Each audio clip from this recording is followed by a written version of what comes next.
Investor Connect podcast program. This is Hall T. Martin. I'm the host of the show, in which we interview angel investors, venture capital, private equity, family offices, and many other investor groups for startups and growth companies. I hope you enjoy this episode. Thank you for joining us. Well, hello, this is Hall Martin with Investor Connect. Today we're here with Hélène Thibieroz of We Grow Green Tech. Hélène, thank you for joining us. Thank you for inviting me to your podcast today. Great. So can you tell us about your background before you started working in green tech? Yeah, certainly. So I'm currently the founder and senior managing partner at We Grow Green Tech. We focus on accelerating growth for green technology early and late stage company.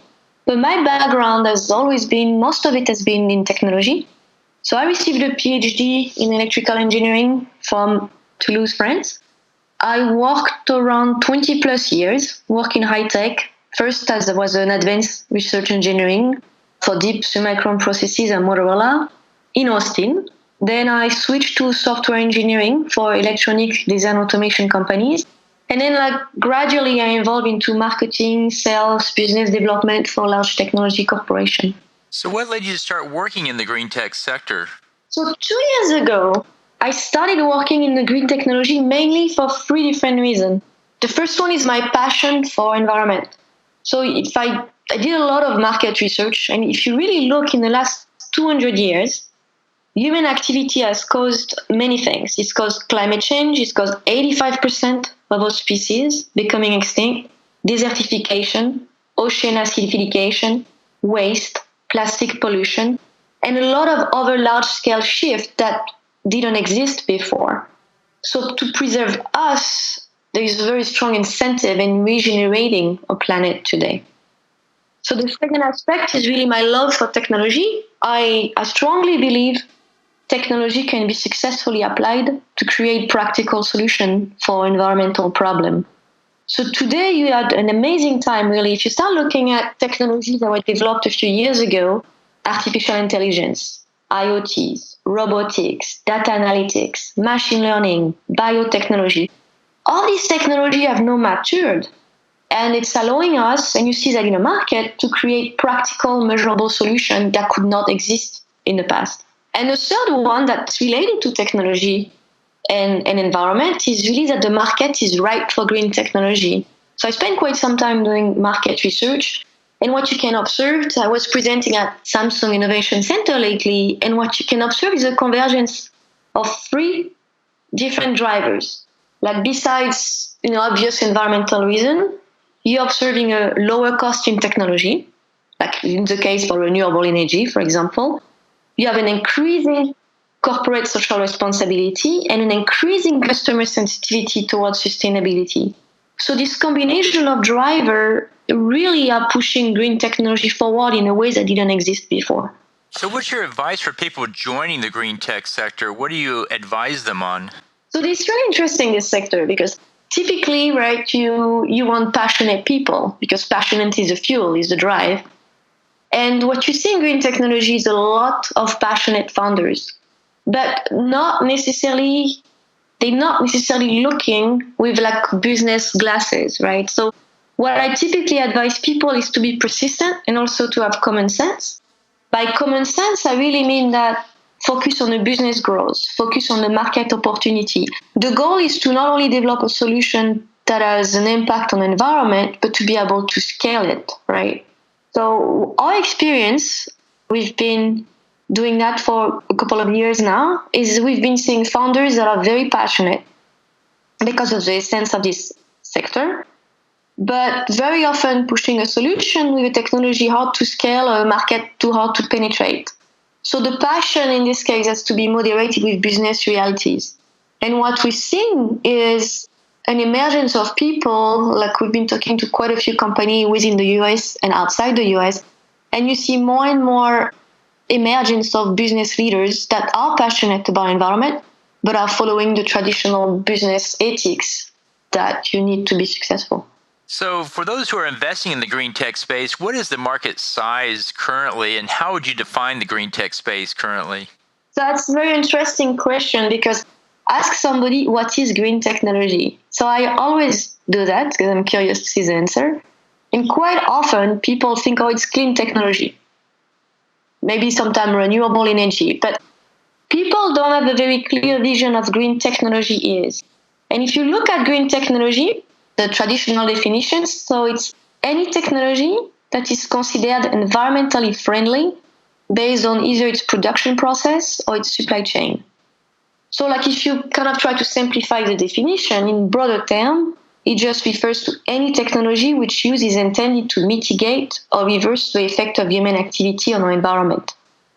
So when you think about this definition, it became this very vast domain, right? So it's hard to give you an exact matrix because there's many definitions. So you're going to find many different estimates with some amount of variation. But like to give you like the most recent one that we found during our market research, there is a European study that is predicting the market for green technology to reach around a little less than $4,000 billion by 2020. So then to try to kind of assess, if you start looking more specifically at different verticals, because we identify different verticals within green technology, the most obvious one is renewable energy. So renewable energy, if you look in 2016, it was reported to be around 1.4 trillion. The amount of renewable energy produced as of today represents around 24% of the global energy, estimated to double by 2050. Another vertical, for example, the green building vertical, the green building material market is expecting to grow at a compound annual growth rate of 12% between now and 2022. Same thing with agtech. You'll have double-digit growth in terms of sensors or robotics that you see. So a very strong growth on some of these sectors. When you start putting everything together, that's really, in terms of size, that's a market that is really going to be to become increasingly large. So who are the current players in these spaces? Who are the big ones that you think of when you think of green tech? So again, it's very interesting because green technology being a very vast domain, it can be organized in a lot of different ways with a lot of different verticals. So your obvious large players, for example, Shell. Shell is a company that is looking at innovating, looking at a lot of innovation in different space, trying to diversify the oil market that they're in by looking at other solutions as well. They recently bought, for example, a company like a mobile charging station. But if you look at a bigger scale, right, if you look at both B2C and B2B, that's very interesting because if you take B2C company, there's a very strong pressure. Look at a CPG product. There's a very strong pressure coming from the consumer today to develop sustainable solution or sustainable product. If you look at a recent study on customer mindset, 83% of people that were surveyed say that they will always pick a brand that has the highest record of sustainability. And 90% of the same consumers, they feel that the company or brand have the responsibility to take care of our planet. So corporation, B2C corporation, being put on the spot, right? They are looking at solutions like you see a lot of, in a food business, for example, you've seen a lot of more and more sustainable brand being bought by a food company. You see that in a lot of different other verticals as well. For B2B, that's also the same thing. There's a recent Bloomberg article that was very interesting. It was highlighting that among the 25 largest US companies, 21 of these companies have identified inherent climate risk associated with the potential to seriously hurt their business, right? From financial and strategic impact. So more and more companies, you see that there was a recent report on green businesses that was released in February 2019. What you see in more and more companies measuring their environmental footprint, purchasing solutions to lower the cost, to reducing the cost of their supply chain. So there is a lot. The current players, every large corporation as today is involved with sustainability, is putting more and more money into CSR, into sustainability department, into investing in green technology. Well, it's certainly pervasive and more coming into it all the time. So what are the impact investing opportunities? Where do you think the investors should be focused on at this point for the best ones? So impact investing, if you look at the investment side, there's been recently a lot of activity in the renewable energy. There's been you may have seen in the last 2 years a boom in investment going into electric vehicle charging industry, because the amount, I think there's something like 25 million of electric vehicles that are planned by 2025. And it's going to be a very large volume. And the only way you can scale is by actually creating a grid of charging stations, providing an efficient way for consumers to charge the vehicle. So that's an area that's been receiving a lot of investment, and more are coming. You look at the agtech industry, same thing. The agriculture business is being disrupted right now by a lot of the need to capture more and more data. And that's, again, caused by the fact that we have to minimize the amount of natural resources we are using, that there are changes in our climate that are causing a disruption in the food process, in the food supply chain. So similarly here, you've seen very large company investing very large amount of money into, for example, IoT and robotics solution. So how do you see the green tech industry evolving over, say, the next 10 years? It's big, it's pervasive, it's pulling in everyone and so forth. But where do you see it going long term? So the beauty of green technology, right, by your position of like, sometimes you see some new technology being introduced, they last, they evolve, there is like a cycle time associated with the technology. The green technology today, right, it's developing solutions that are long-term solutions. So the way I see green technology industry is scaling more and more. If you look at there's a lot of changes right now, economic environment, investing environment. People are looking at where should I invest, right? There is more and more investment that are going to see diminished return in the last 10 to 20 years because of the environmental pressure, because of the fact that we're starting to face water shortage, there's a food crisis potentially looming. All of these very problematic problems occurring are actually becoming large opportunity zone for companies, for investors, for people that want to create a company. So as a result, I see the green technology industry booming, evolving extremely, extremely well. And to correlate the paradigm that we live in, right? As I mentioned, you have a convergence of factors today that are already showing this. And in addition to this convergence of factors, technology maturity, increasing corporate and consumer sensitivity to a more regenerative approach. You also heard about new concepts such as circular economy, social entrepreneur, conscious capitalism, and green technology fits right there.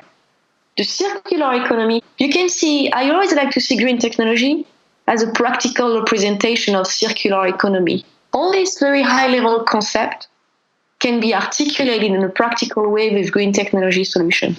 Well, it certainly is where everyone's going to be playing. There's quite a bit of money going after it. But what do you see as the challenges in this space? What should investors be looking out for there? I think you see the same challenges that any other space. It's the penetration, the traction phase. That's what we have seen working with quite a few portfolio of company. So you will see the same challenges for a typical early stage company. Corporation, and what's interesting with green technology, is they're starting to see the large business opportunity behind green technology. For a long time, you will see green technology as something that we have to do. But people really didn't understand the large opportunity zone behind green technology. So now there's more and more people realizing it, developing solutions, more and more investment being fueled into this space. So it's in terms of challenges, as we move more and more business skill focused investment in this market, this sector will further boom. Like the renewable energy sector, for example, it's already reflecting it. Agtech already reflecting it. The food system, we see more and more move toward a more sustainable, regenerative approach. So there's a strong convergence of different factors in this area. So just to summarize, right, the main challenges that you see, of course, it's going to be market penetration and traction phase, as in any other sectors. But what's interesting is this company need to be successful in the short term, but the long-term growth is there because they're creating solutions that are sustainable. They are creating solutions that are needed, right, to enable us to regenerate our environment and so we can survive. So what's interesting in this sector is the inherent challenges of mostly in a short to medium term. But once you pass this, your long-term risk and challenges are decreased compared to another sector because you're developing solutions that are sustainable, that are part of the circular economy. So it certainly is a great opportunity, and also it comes with risks and challenges there as well.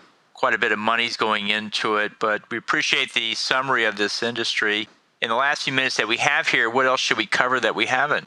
I think, if people are looking at opportunities, where to invest, I think definitely there is some areas that are more booming than others right now. So I mentioned electric vehicle charging, renewable energy. There is a lot of very interesting research because there is some shortcoming into, if you want to further scale renewable energy, there is some technology that need to be developed in terms of storage. If you want to further scale electric vehicle, there is some solution that needs to be created. They're already being created, right? But more needs to be done in terms of charging vehicles to be more efficient. Waste solution is also a very interesting one. January of last year, China closed its border, right? So Occidental countries were used to be late to do waste management, like send some of the waste to China, India, other countries. I think you're going to see more and more the pressure need to develop solutions. E-waste is another concern that a lot of corporations has. What do we do with electronic waste? As of today, there is less than 10% that is being recycled. And as we're going into an area where you're going to start seeing depletion of some of the precious materials that are being used for electronic components, you're going to see more and more pressure and need to create solutions for this. The last one is also plastic, right? We talk a lot about plastic, but not that many people know about microplastic. So microplastic is those very small particles that are everywhere. They're in the water, they're in a plastic bottle of water, they're in our gut. So I think because people are starting to see the impact of this very small particle of plastic as far as human health is concerned, I think very quickly you're going to see the need to develop solutions to sensors based. How do we remove the problem? How do we create solutions to minimize microplastic?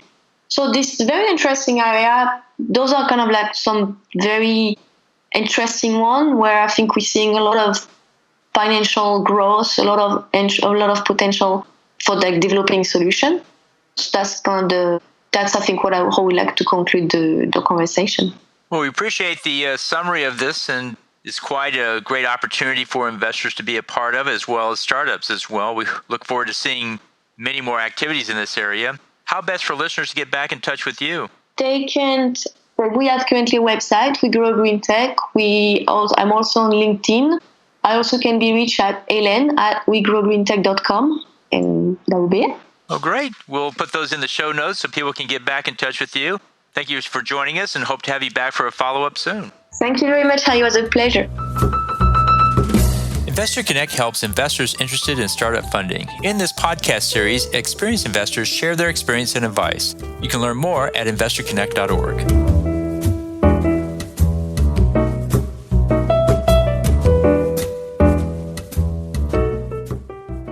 Hélène Martin is the director of Investor Connect, which is a 501c3 nonprofit dedicated to the education of investors for early-stage funding. All opinions expressed by Hall and podcast guests are solely their own opinions and do not reflect the opinion of Investor Connect. This podcast is for informational purposes only and should not be relied upon as a basis for investment decisions.